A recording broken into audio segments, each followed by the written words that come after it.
Bom dia, pessoal. Bom sábado, tá? Sei que hoje tá com uma cara de um sábado preguiçoso, né? Mas a gente vai retomar a disciplina, já chamando a atenção de vocês.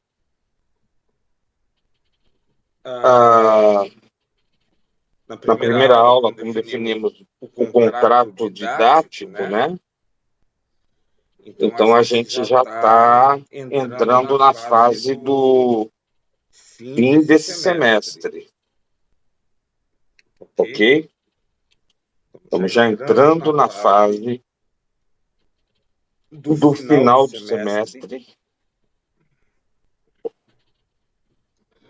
E eu já peço para vocês irem finalizando o trabalho desta disciplina,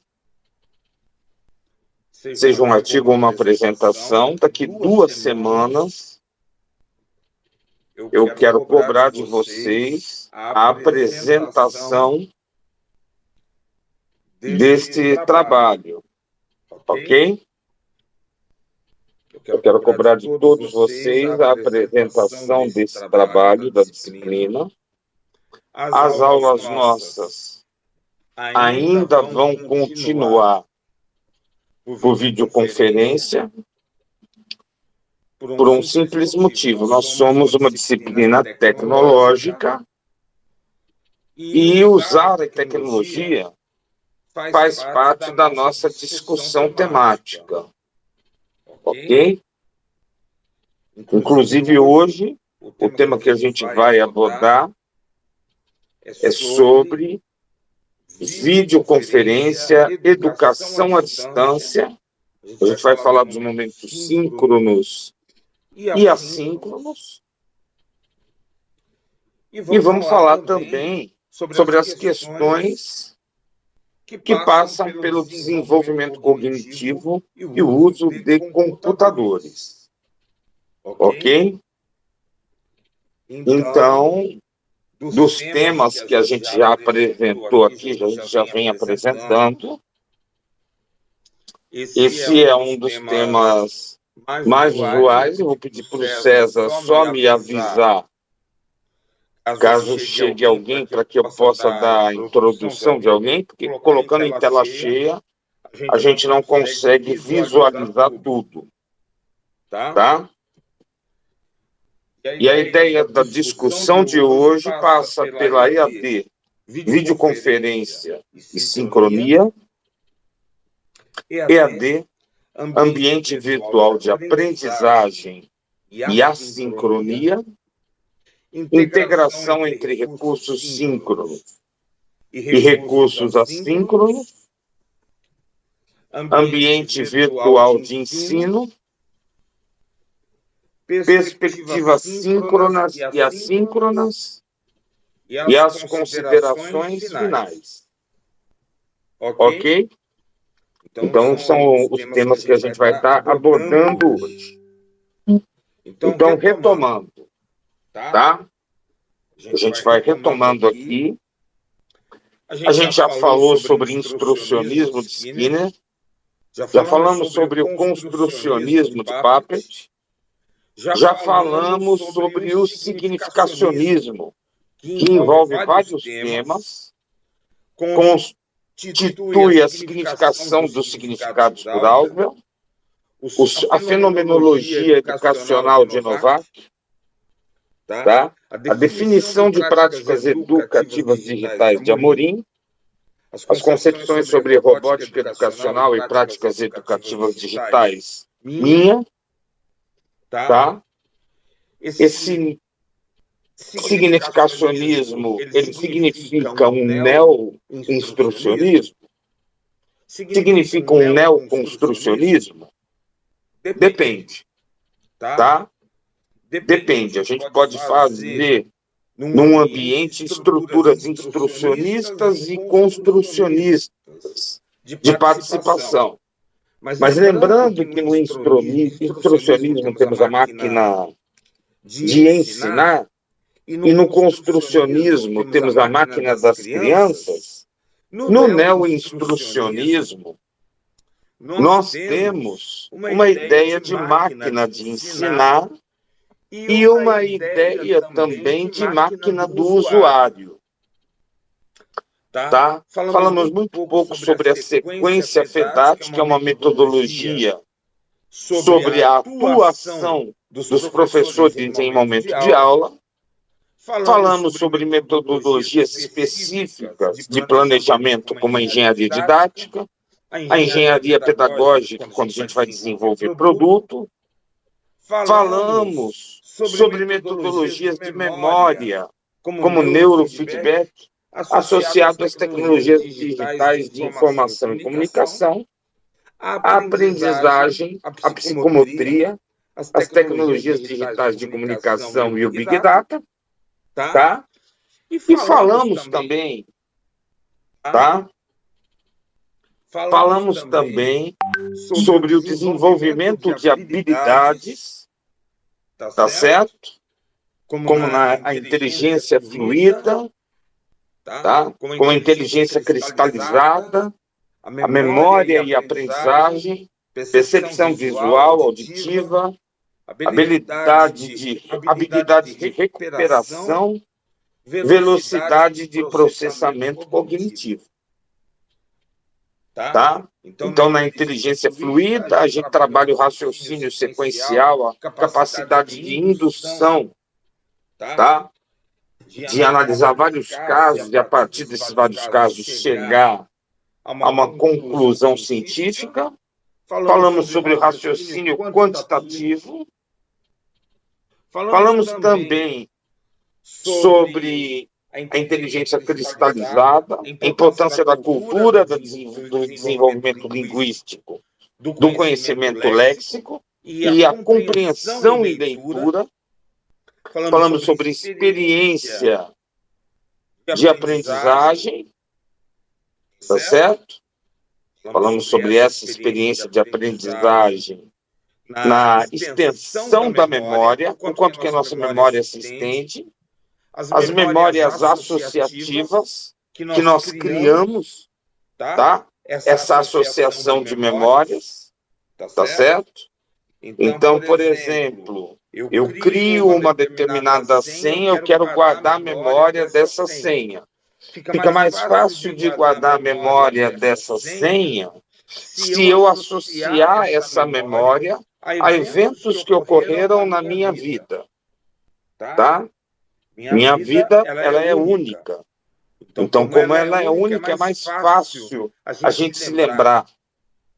Memória visual, tá certo? De curto prazo.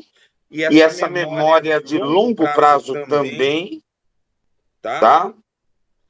A Carol, ela sugere que as evidências que encontrou não permitem apresentar uma definição precisa desse fator no final dos anos 90, mas hoje a gente já tem uma percepção melhor. Sobre percepção de visualização, existem vários fatores envolvidos na visualização, tanto que eu posso falar que existe uma aprendizagem sobre visualização. Nós podemos também ensinar as pessoas a visualizarem ações, tá? Então, eu percebo na visualização a textura de um objeto, a cor de um objeto, a forma de um objeto. Eu posso me focar especificamente em um objeto, mesmo vendo vários objetos. Existem relações espaciais, existe uma velocidade de fechamento dessa percepção visual. Tem pessoa que bate o olho e já sacou o que está acontecendo ali. Tem pessoas que precisam observar mais para ver que fenômeno está ocorrendo. Recepção auditiva, a acuidade auditiva também é um outro fenômeno. Separar um som de vários outros sons, a discriminação da linguagem oral, perceber o que uma pessoa está falando no meio de diversos barulhos, e a capacidade de discriminar o que você está ouvindo e fazer o julgamento de padrões tonais musicais, tá? Aí a gente fala da audição da melodia. Como que uma pessoa consegue perceber e ouvir uma determinada música? Especificamente no meio de tantos barulhos, tá? A fluência de ideias como uma habilidade de recuperação de memória de ideias, tá? Facilidade da recordação de nomes, fluência de associações, originalidade e a criatividade. Também podemos falar da velocidade de processamento cognitivo, a velocidade das nossas percepções, o tempo de reação simples e a velocidade de processamento semântico. Aí a gente falou sobre as habilidades mais conhecidas. Aqui uma tabela do Enem, falando sobre competências. Competências implica no saber fazer, tá certo? Esse saber fazer ele pode ser ensinado e aprendido, e as habilidades entram nisso. Então, no domínio da linguagem, tá? No domínio da língua portuguesa, tá? Nós teremos habilidades de inteligência fluida, inteligência cristalizada, de memória e aprendizagem, habilidade de recuperação e velocidade de processamento cognitivo, tá? A compreensão dos fenômenos naturais, da física, da química, da biologia, tá? Da física, da matemática, compreender esses fenômenos, que significa a capacidade de construir e aplicar conceitos de várias áreas do conhecimento para a compreensão de fenômenos naturais do processo histórico-geográfico, da produção tecnológica, das manifestações artísticas, a capacidade de enfrentar situações problema.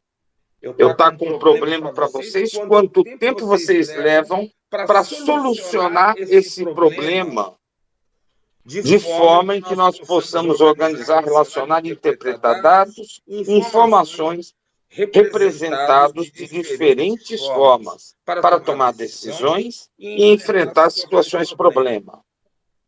Construir argumentações, relacionar informações representadas em diferentes formas e conhecimentos disponíveis e situações concretas para construir argumentação consistente. Construir argumentações é algo que nós temos em várias áreas. Temos no direito, temos na educação, temos na psicologia. Essa capacidade de construir argumentações temos na filosofia, temos na ciência física, temos na matemática. Então, construir argumentações é importante. E a capacidade de elaborar propostas novas, inovadoras. É algo que é cobrado no Enem desde 1998, 99. Tá? Falamos também até agora da teoria da construção dos saberes e metasaberes e da teoria da atividade cognitiva humana. Tá certo? Falei sempre de dados coletados, que processando esses dados posso obter informações, processando informações posso obter conhecimentos, os conhecimentos são individuais, o processamento de conhecimentos gera saberes, tá? E o processamento de saberes gera metasaberes, tá? A teoria da atividade cognitiva humana, tá certo? A lógica da ação humana, da qual Piaget fala, as operações, que é a representação das ações humanas, tá?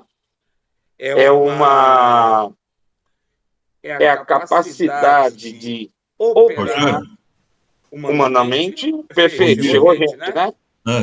Beleza. Então, vejam que em tudo isso nós já estamos avançando, tá certo? A gente avançou nas últimas aulas, tá? Falei também dos fenômenos práticas culturais digitais, fenômenos de aprendizagem, fenômenos de ensino, de currículo, de avaliação, de gestão, de contexto político-educacional e movimentos sociais. Essa definição, essa fenomenologia foi desenvolvida por Novak, tá? Mas Amorim trabalhou e contribuiu com os fenômenos de gestão, ok? E com o conceito de práticas educativas digitais, ok? Que, de uma certa forma, é também uma prática cultural digital. E hoje nós vamos entrar na questão da EAD. Então, educação à distância com acento, a gente vê na legislação brasileira, a definição da legislação brasileira é a educação à distância como uma modalidade de ensino, ou ainda podemos falar de uma concepção pedagógica, a educação longe em termos de distância, tá? Quando eu falo com vocês, eu tenho uma educação à distância, no sentido do longe, de romper as distâncias, ou no sentido longe de estar distante de vocês, tá? Muitas vezes, uma educação à distância não corresponde à distância física. Você pode estar sentado ao meu lado. Quando eu discuto educação à distância, tem o termo também educação à distância sem acento, a educação realizada apesar das barreiras da distância entre pessoas. Temos também o ensino à distância. Então, EAD, com todas as palavras maiúsculas, é educação à distância. E o E, azinho D, é o ensino à distância. Tá? O ato de ensinar algo, apesar da distância entre as pessoas, não constitui necessariamente a educação de uma pessoa. Tá? O ensino à distância significa que eu quero ensinar algo para aquela pessoa. E numa interação à distância, eu posso fazer uma ação de ensino à distância sem fazer educação à distância. O e-teaching, tira o H daí, esse H, ele não pertence a Deus, tá?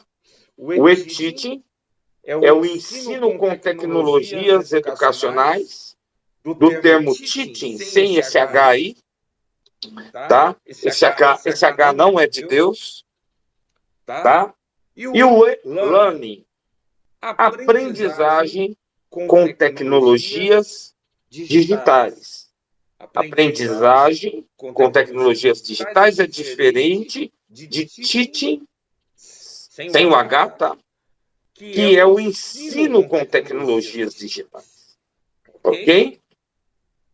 Então, aqui, falando já um pouquinho sobre a educação à distância, a legislação brasileira, no artigo 80 da LDB, educação à distância com acento, a educação à distância é a modalidade educacional na qual alunos e professores estão separados física ou temporalmente, e eu diria física e ou temporalmente, e por isso faz-se necessário a utilização de meios e tecnologias de informação e comunicação. Essa modalidade é regulada por uma legislação específica e pode ser implantada na educação básica, na educação de jovens e adultos, na educação profissional, na técnica de nível médio e na educação superior. Tá? E eu posso falar de educação à distância sem ela ser digital. Eu posso falar de educação à distância com recursos como o correio, tá? Posso falar da educação à distância com teleensino, posso falar na educação à distância por rádio, tá? Aí já é uma educação eletrônica à distância, tá certo? Posso falar da educação à distância pelo teleensino, tá?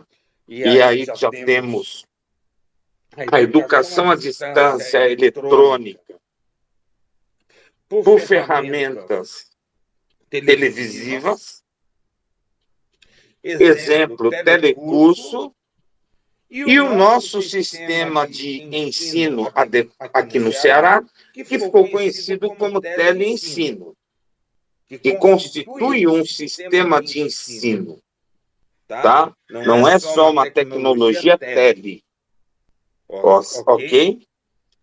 E falamos também da educação à distância pela internet, é uma educação eletrônica digital à distância, tá?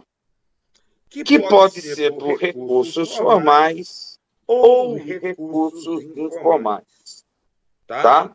Então, na LDB, isso já está no artigo 80, já faz quase 30 anos, tá? Pensando que a LDB, tá, ele entrou em vigor em 96, tá certo? Também pensando dessa forma, existem vários decretos que foram atualizando as modalidades de educação à distância. Em 2005, 2006, quando eu entrei na UFC para trabalhar com educação à distância, era uma legislação completamente diferente da legislação atual.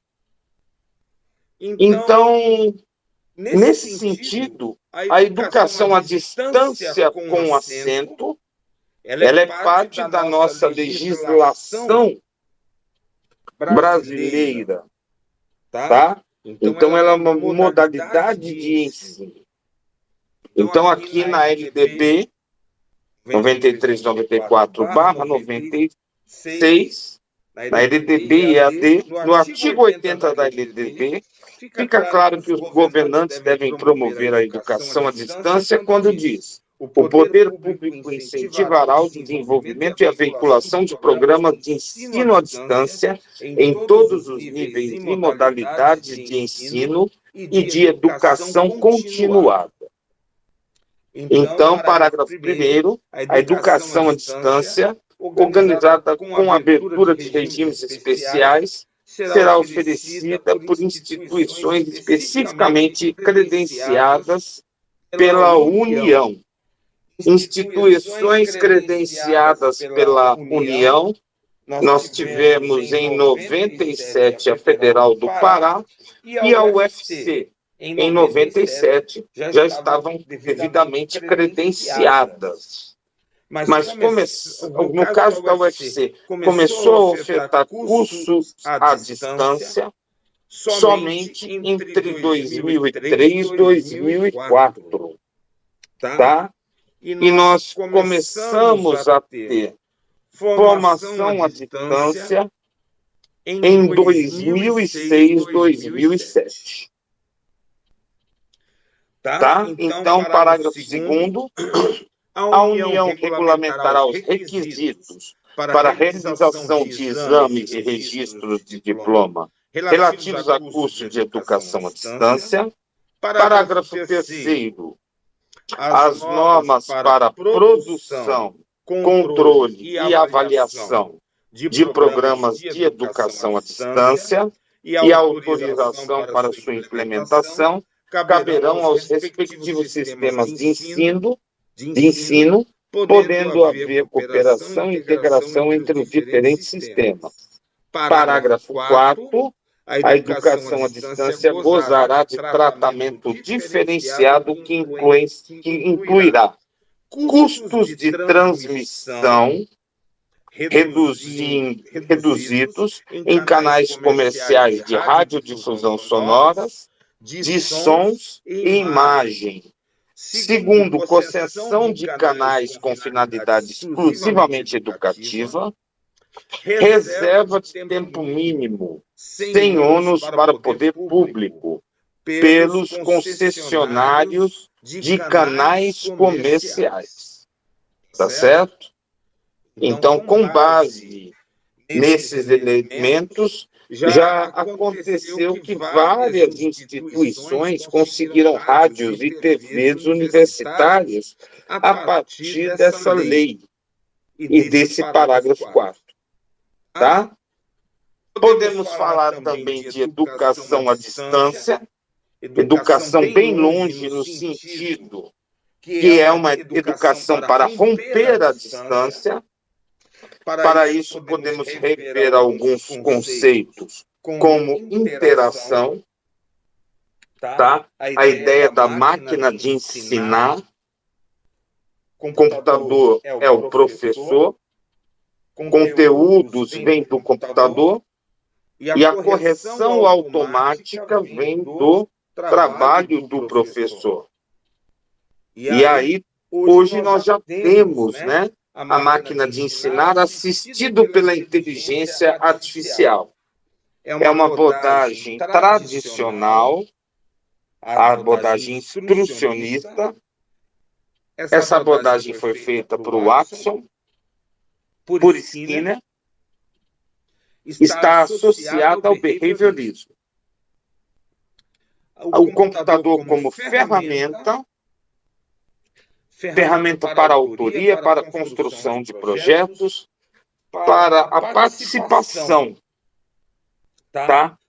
O computador passa a ser um suporte para a reflexão sobre o que está sendo criado, sobre o que está sendo discutido. Se torna uma ferramenta de autoria e construção de projetos. Aí já temos uma abordagem mais construtivista, tá? Por Piaget, por Papert, tá? E o computador como meio para interação social. O computador ele entra aqui como meio de comunicação e redes sociais. Temos uma abordagem socio-interacionista e essa interação ela é proposta por Vygotsky.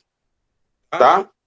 Então, na primeira geração, podemos dizer, tá, que tínhamos a educação à distância por correspondência, materiais impressos e correio. Tivemos uma segunda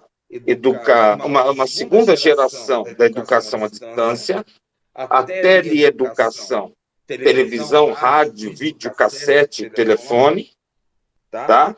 Contextualizando melhor, essa primeira geração, ela teve origem nos Estados Unidos já no século XVIII e aqui no Brasil no século XIX. A segunda geração teve início na primeira metade do século XX, aqui no Brasil, com o surgimento da televisão, do rádio, tá? Do videocassete, telefone, tá?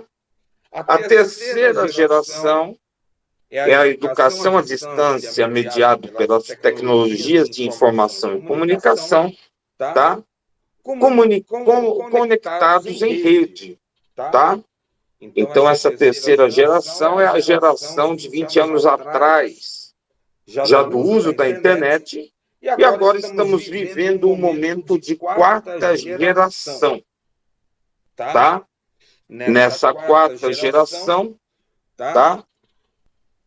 As redes estão integradas a outras redes, tá?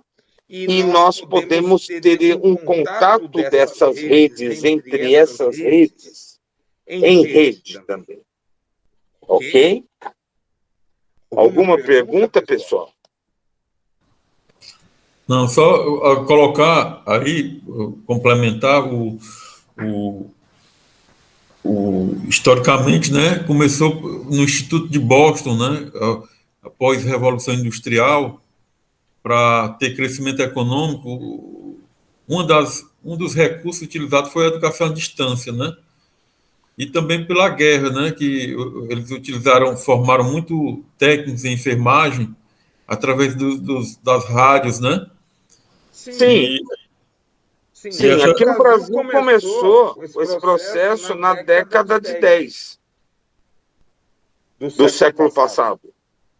Começou na década de 10 do século passado. Tá certo? Na década de 20, com a entrada das primeiras rádios, começa a tomar corpo. Mas também tínhamos educação à distância pelos Correios.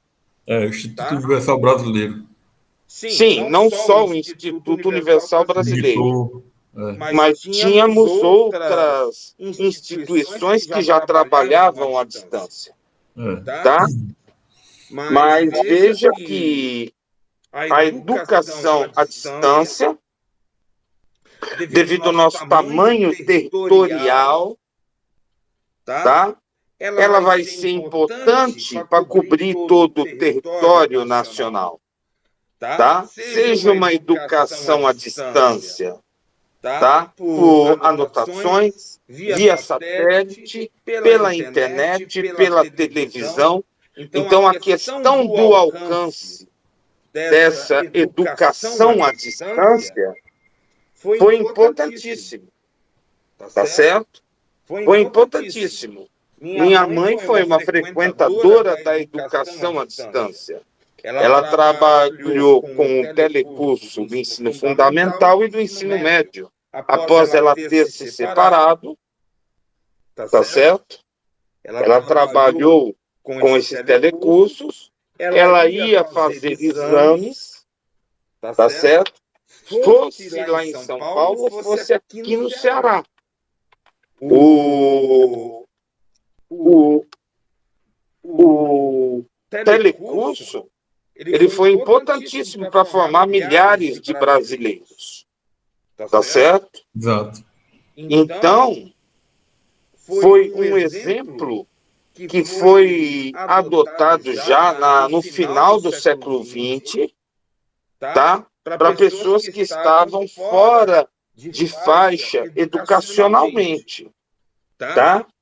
A educação à distância superior em vários países começou na década de 50, e aqui no Brasil, a Universidade Aberta do Brasil começou em 2006, 2007, tá? Então, tanto é que eu fui a primeira pessoa concursado aqui no estado do Ceará para trabalhar com educação à distância no Instituto UFC Virtual. Então, a minha vaga como professor, ela foi a primeira vaga. Eu fui o primeiro professor selecionado no Instituto UFC Virtual. Quando eu saí de lá, eu era o único decano do Instituto UFC Virtual, tá? Mas resolvi vir para a educação, ok? E decano, não sei se vocês sabem, é o docente mais antigo de um departamento de uma instituição, tá? Então, na UFC Virtual, eu era o decano, fui o primeiro concursado, tá? Para educação à distância, tá certo? E hoje já trabalhei em outras disciplinas, mas depois da UAB, a educação à distância no Brasil se tornou uma realidade, tem crescido cada vez mais o número de matrículas em EAD, e com a necessidade de ensino remoto, tá? Com a pandemia de Covid, aí que essa necessidade aumentou, tá certo? Exato. Então, hoje, educação à distância é uma realidade estabelecida, tá certo? É uma Rogério, realidade. Pois não, César? e só complementando, né? E tem e todos nós, né, de qualquer área, nós temos uma necessidade muito grande de estar estudando de uma educação continuada, né? Algumas pesquisas já apontam que as pessoas de 45 a 50 anos são os que se interessam mais também pela educação à distância, devido a essa necessidade de estar sempre estudando, né? Ok. Tá? E por que são as pessoas de 45 anos ou mais que se interessam mais, César? Primeiro porque tem aquela questão que você fazer uma graduação e de 3 a 5 anos você vai esquecendo os conceitos, né, as teorias. E o mundo hoje, né, do trabalho, ele demanda que você esteja sempre se atualizando, né? Então, o esquecimento. O que é o esquecimento, César? É que você não consegue mais aplicar, lembrar aquelas teorias e aplicar, colocar em prática, né? Então você tem que estar sempre. Juliana, levantou a mão. Diga, Juliana. Pronto, professor, porque o professor estava falando sobre a questão de educação à distância, e aí eu me lembrei que assim, quando eu era ainda, estudava anteriormente, né, no meu ensino médio, aí eu me lembro que eu tinha um amigo, era dois, que eles estudavam pelo teleensino, né, ele estudava no SESI, se eu não me engano. Aí, pra mim, era longe, assim, vagamente, aí eu vale estudar pela televisão, porque pra mim, na época, eu não conseguia se imaginar, porque eu achava que para mim conseguir aprender, eu tinha que estar escutando o professor falando tudo. E isso só quis fazer só a questão de um comentário de comparação que anteriormente dificilmente você via, né, só naqueles SESI, SESC, naqueles 5S, a utilização da internet, com questão de redes e essa parte de educar pelas tecnologias.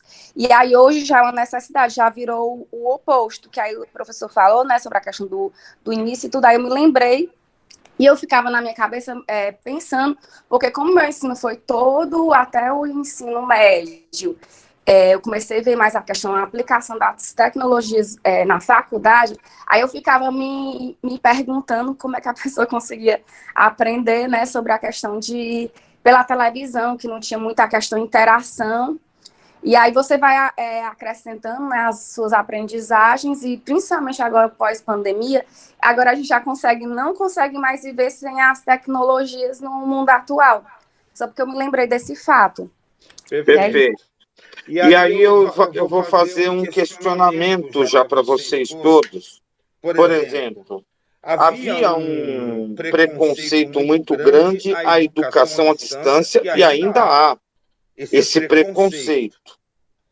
Me digam qual é esse preconceito e como esse preconceito se desenvolveu no Brasil, sendo que na Inglaterra, nos Estados Unidos, na Austrália, na Nova Zelândia, na França, em vários países, a educação à distância teve tantos espaços e tantos acessos. Me digam vocês quais foram os preconceitos.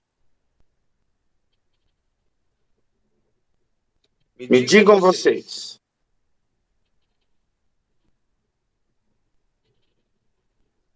Quais foram exatamente os preconceitos? O César mencionou um, mas esse preconceito é um preconceito bem generalizado, tá? E esse preconceito que o César colocou, de fato, existiu, tá? Sobre a qualidade do conteúdo e a eficácia. Mas em que aspecto da qualidade do conteúdo e da eficácia? Tá?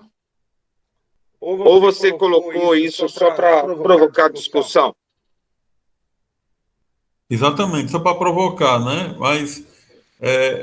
Tá, mas me diga qual é. Vamos lá. O principal Certo. preconceito Diga qual é o principal preconceito. Professor, Pode falar, Juliana. eu lembrei sobre a questão, porque assim, com as tecnologias, querendo ou não, teve a questão de pessoas que perderam os empregos, né? Porque antes era empregos mais, vamos dizer assim, eu não posso, não sei qual a palavra utilizar, que foram perdendo a utilização, aí foram caindo e aparecendo novos empregos. Eu não sei se o professor consegue entender. Consigo, mas esse é um preconceito mais recente. Vamos ao grande preconceito com respeito à educação à distância, tá? O primeiro preconceito a gente pode encontrar, por incrível que pareça, no livro Casa Grande e Senzala, quando nesse livro, tá? O Gilberto Freire, ele chama o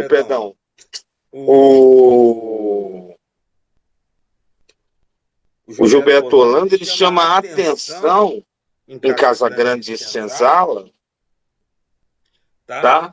Ele chama a atenção com respeito à nossa cultura ser uma cultura visual, tá? Então, ao contrário dos outros países americanos, devido à escravidão, a nossa cultura não foi uma cultura de letramento e desenvolvimento da leitura e escrita, tá? Então, foi o desenvolvimento de uma cultura visual, uma cultura imagética, tá? Com uma finalidade de você não ter acesso à leitura e à escrita. Então, o brasileiro sempre teve uma facilidade de aprender, facilidade entre aspas, pela cultura visual, tá? Enquanto outros povos favoreciam a leitura e a escrita, tá? Favoreciam o ato de escrever cartas, de ler documentos, tá? Aqui no Brasil, devido à cultura escravocrata, se favoreceu uma cultura visual. E uma cultura visual imagética, visual e auditiva. Tá certo? Então, por esse motivo, primeiramente, tá? A educação à distância foi visto como um tipo de educação que não seria adequada para o ensino nas nossas escolas. Tá certo?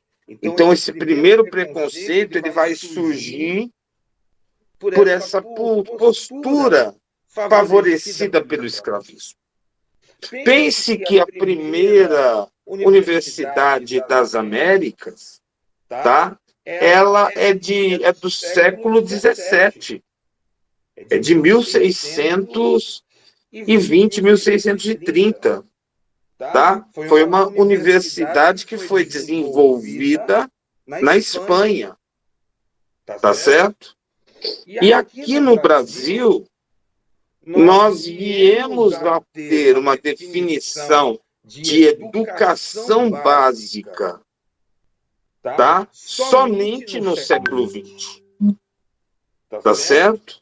Então foram mais de 3 séculos de proibição da leitura aqui no Brasil. Livros eram proibidos aqui no Brasil, tá?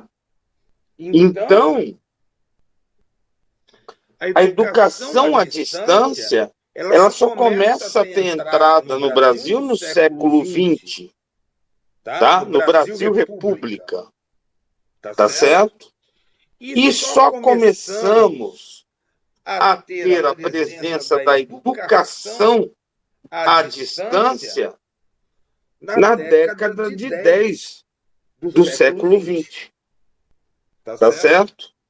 Então vejam que a educação à distância, quando ela aparece como um recurso para os trabalhadores pobres, tá certo? Por esse motivo, a educação à distância, ela vai ser desvalorizada no seu início. Ok? Nos anos 50, a educação à distância aqui no Brasil era feita por rádio e por correio. E muitas pessoas aprenderam profissões como ser técnico em eletrônica a partir do Instituto Universal, que foi supracitado pelo César aqui. Inclusive, o Instituto Universal colocou várias pessoas no ensino propriamente dito, e muitas pessoas se escolarizaram e saíram da linha de pobreza devido às oportunidades que foram dadas. Também, com o tempo, também havia a questão do tamanho continental do nosso território brasileiro. Tá certo? Então, aí a educação à distância, ela já começa a funcionar como uma estratégia de ensino, primeiro pelos telecursos e projetos como Teleensino, aqui no Ceará, tá certo? E no caso, depois da época dos computadores, nós vamos ter a presença da EAD pela internet em cursos à distância. Ok? Alguma pergunta, gente?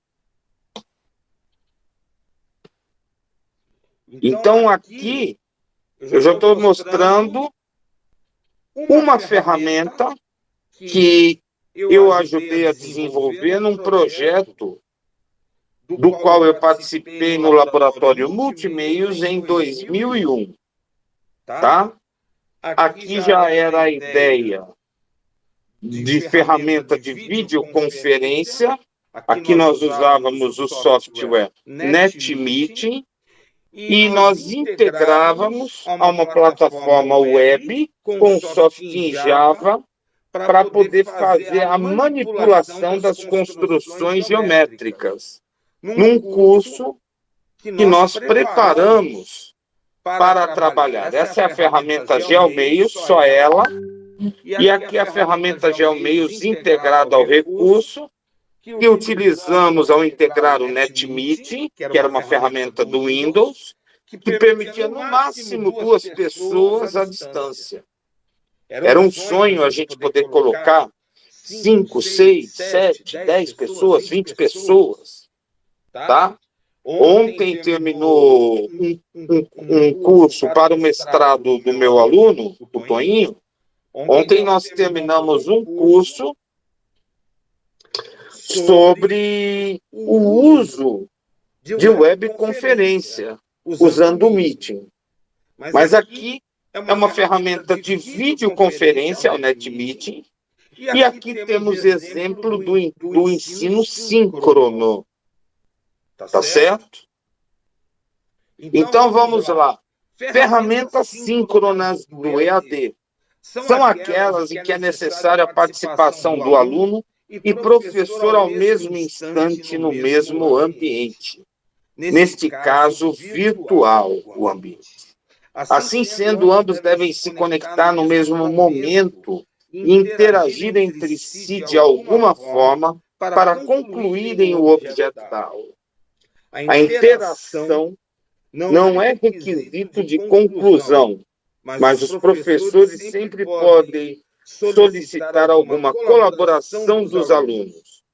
Ainda os estudantes também podem surgir com alguma dúvida e apresentá-las ao educador em tempo real.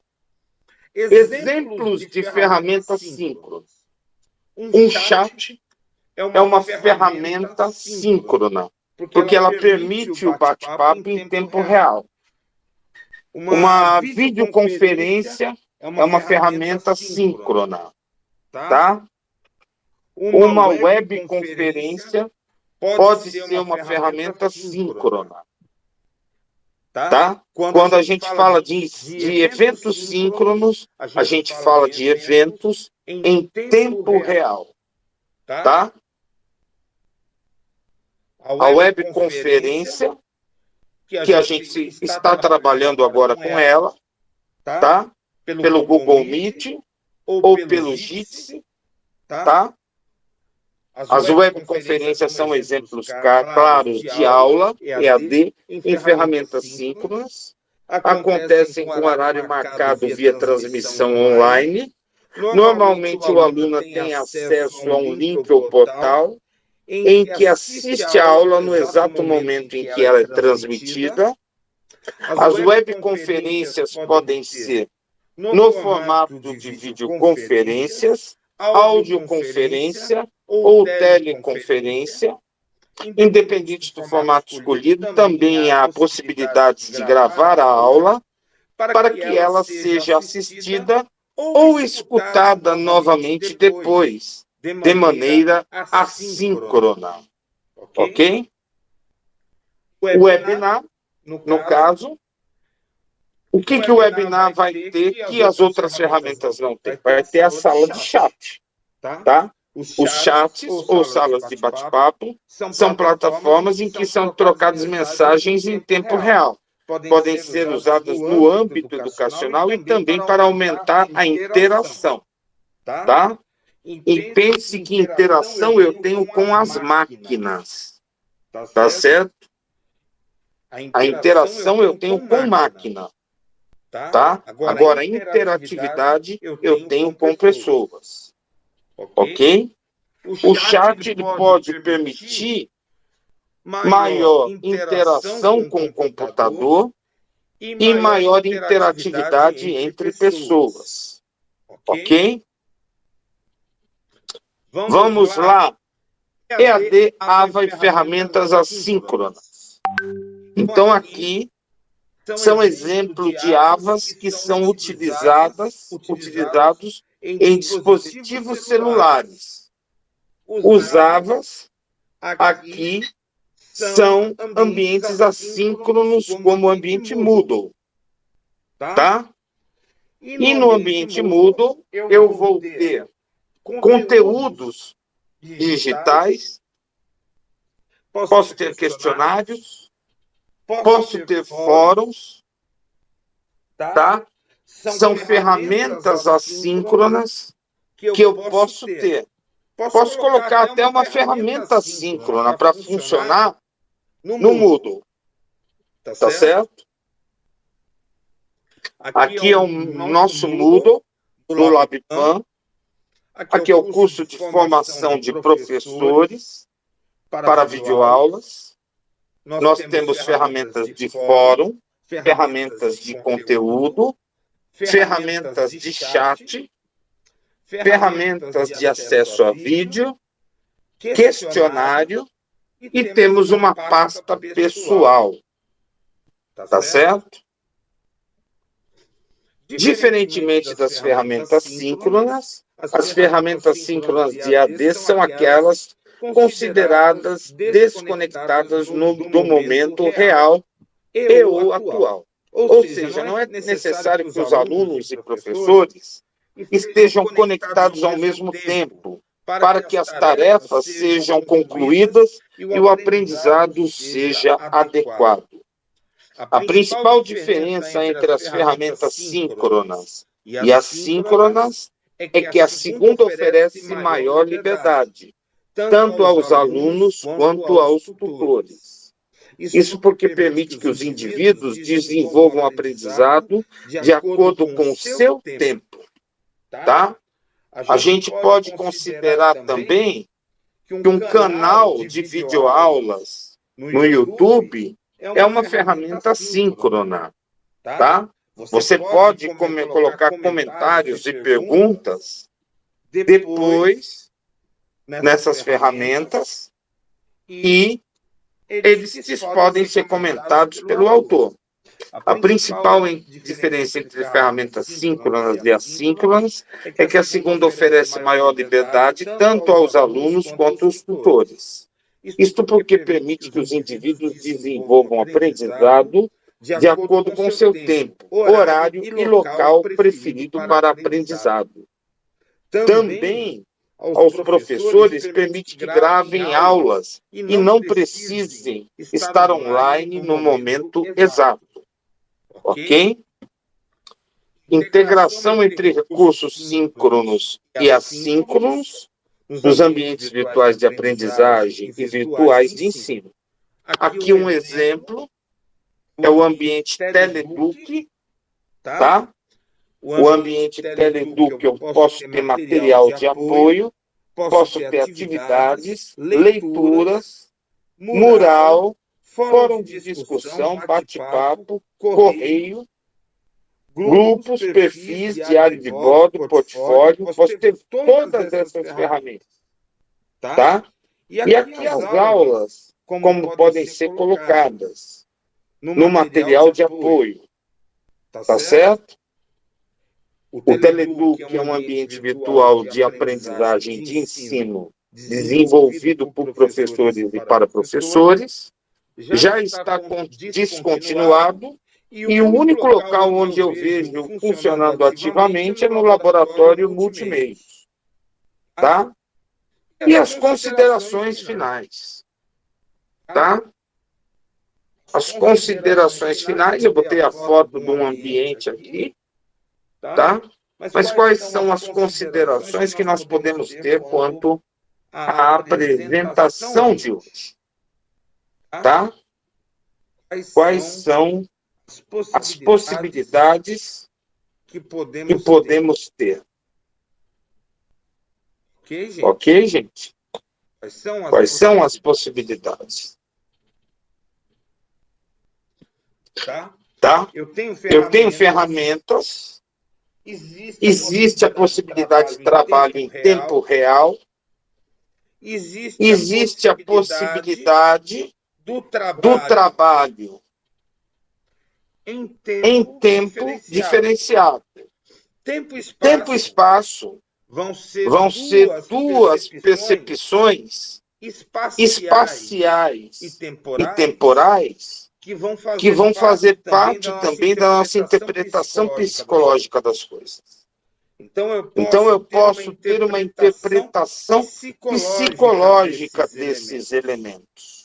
Tá certo? Então, por exemplo, o vídeo que eu estou transmitindo tem 2 ou 3 segundos de atraso. Tá certo? Apesar de hoje estar mais rápido, se eu abrir a parte de vídeo agora, para vocês, e eu modificar essa parte de vídeo, tá?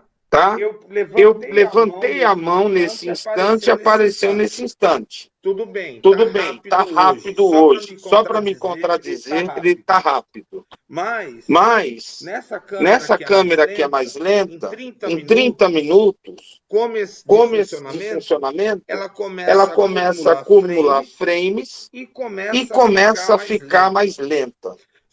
Ficando mais lenta essa ferramenta, aquilo que vocês vão ver com aquilo que eu estou falando, porque o som chega sempre mais rápido que a imagem, vocês vão perceber que a minha frame ela vai estar movimentando a boca e o meu som ele vai estar falando palavras. Então eu estou com um canal de celular para falar no som e um canal de computador para ter acesso pela parte de vídeo. Tá certo? Vejam que eu posso editar o meu espaço. Então eu posso mudar efeitos visuais, inclusive, no computador. Eu alterei os efeitos visuais de tela. Coloquei efeitos visuais novos. Eu estou agora nessa nave espacial, no espaço, com dois companheiros editáveis, tá certo? Graças a esse efeito. Então, a situação em que eu estou não é uma situação real, é uma situação virtual ou virtualizável. E nem estou sentado numa cadeira de uma nave. Eu estou sentado numa cadeira propriamente dita, tá? Então, a maior prova que nós podemos trabalhar com as ferramentas de edição online é eu estar nesse espaço, que ainda está editado porque ele está desfocado atrás, tá? Para que você preste atenção na primeira pessoa, que sou eu. Tá? Então, isso são técnicas de uso. Eu vou fazer uma transmissão como essa, eu tenho que pensar na modulação da minha voz, eu tenho que pensar na velocidade em que vou falar, eu tenho que olhar para vocês, tenho que olhar para a minha apresentação visual. Então, assim, nós temos que ter uma noção sobre o desenvolvimento cognitivo e os computadores. Um dos motivos de fracasso do ensino remoto em várias instituições, com crianças pequenas, foi não ter sido feita a abordagem adequada. Tá? Muitas pessoas falavam como falariam numa sala de aula. Numa sala de aula, falaria numa outra velocidade, presencialmente. Já numa videoconferência, numa webconferência, eu vou falar de um modo diferenciado. Eu preciso ter duas câmeras para ter a percepção visual. Quando vocês veem eu olhando para o lado, é porque eu estou olhando para outra câmera. Tá? No entanto, a minha imagem continua sendo uma boa imagem. Mas se, por exemplo, eu for tossir, então eu vou tossir nesse momento, ou beber um copo de água ou café, eu tiro a minha imagem. E posso colocar a minha imagem quando retorno. Então, são coisas que a gente precisa entender. Tá? Então, o César está falando aqui, inclusive, possibilita melhorias contínuas, como a lousa interativa e a mãozinha. Tá? A lousa interativa é uma ferramenta que eu uso muito pouco. Tá? Mas eu posso abrir uma lousa interativa, ele vai criar um jam para poder expressar essa ideia. Vou me colocar aqui como editor. Tá certo? Então agora eu tenho a lousa interativa, eu posso compartilhar com vocês. Tá? Posso compartilhar com vocês. Então, compartilhando com vocês a lousa interativa. Tá? Compartilhando isso.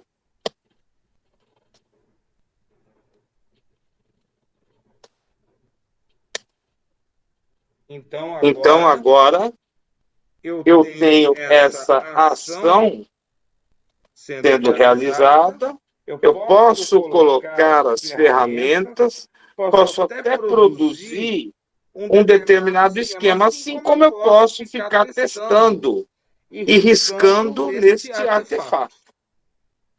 Tá certo? Então, são possibilidades que nós temos. Tá? Possibilidade que nós temos. Tá certo? Posso utilizar notas autoadesivas. O que é uma nota? Vou colocar aqui, nota autoadesiva. Tá? Então, colocando essa nota autoadesiva aqui, eu posso ampliar o tamanho dela e posso explorar ela na EAD. Ok? Então, é um recurso a mais que eu posso compartilhar. Tá certo? É um recurso a mais. Posso também desligar esse recurso da mesma forma que eu fiz. Tá certo? Tá certo? Então, pessoal, eu peço para que vocês, tá? Coloquem nome e o número completo. Nós vamos continuar trabalhando por videoconferência na próxima semana. Já estamos indo para o final da disciplina. E agora eu já vou pedir para vocês apresentarem o trabalho à distância. Tá certo? César, pode comentar um pouco?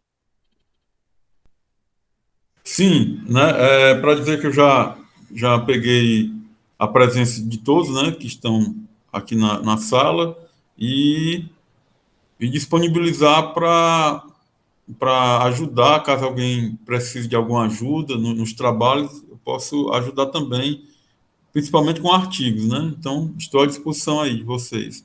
Aí era bom cada um, a Aline, a Juliana, falarem um pouco sobre os trabalhos que irão, ou que estão desenvolvendo já, né? Sim. Então, gente, daqui 2 semanas, a gente já deve estar finalizando a disciplina. Então, vocês já podem começar o trabalho. Semana que vem ainda teremos aula, mas já estamos por finalizar essa disciplina, gente. Tá certo?